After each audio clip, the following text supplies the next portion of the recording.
नमस्कार. संचार टाइम्स न्यूजमध्ये आपले स्वागत आहे. हुपरी नगर परिषदेची पत्रकार परिषद.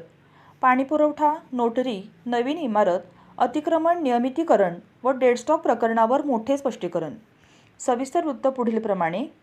हातकणंगले तालुक्यातील हुपरी नगर परिषदेच्या वतीने आयोजित पत्रकार परिषदेत नगराध्यक्ष मंगलराव माळगे आणि मुख्याधिकारी यांनी शहरातील विविध विकास कामांबाबत महत्त्वाची माहिती दिली.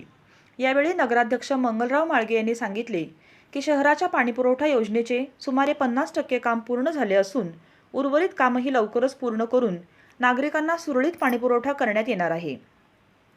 तसेच काळंबवाडी वसाहतीतील जलकुंभाचे बांधकामही तातडीने पूर्ण करण्यात येणार असल्याचे त्यांनी स्पष्ट केले.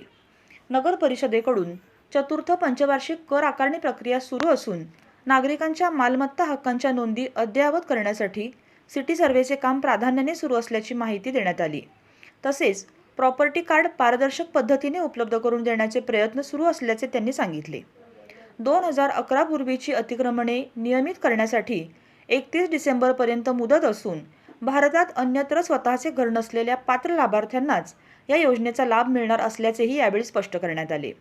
याशिवाय सांडपाणी प्रक्रिया केंद्र, भुयारी गटार योजना, महापुरुषांच्या पुतळा परिसराचे सुशोभीकरण, नमो ध्यान केंद्र तसेच हुपरीच्या प्रवेशद्वारावर श्री अंबाबाई देवी यांच्या नावाने भव्य कमान उभारण्याचे नियोजन असल्याची माहिती देण्यात आली. नोटरीधारकांना भोगवटादार म्हणून नोंद देण्याची प्रक्रिया सुरू होणार असल्याचेही यावेळी सांगण्यात आले. हुपरी नगर परिषदेच्या नवीन प्रशासकीय इमारतीसाठी 4 ठिकाणांची पाहणी करण्यात आली असून त्यापैकी एक जागा निश्चित करून लवकरच इमारतीचे काम सुरू करण्यात येणार आहे. दरम्यान मुख्याधिकाऱ्यांनी नगर परिषदेतील कथित डेडस्टॉक घोटाळ्याबाबत कोणताही भ्रष्टाचार झालेला नसल्याचा दावा करत या प्रकरणावर स्पष्टीकरण दिले. यावेळी पत्रकार परिषदेसाठी भाजपचे पक्षप्रतोद अमेय जाधव, राजाभाऊ गणेश वाईंगडे, नम्रता कांबळे, संतोष वाळवेकर, सोनाली जाधव तसेच अधिकारी उपस्थित होते. संचार टाइम्ससाठी प्रतिनिधी अल्लाउद्दीन मुल्ला.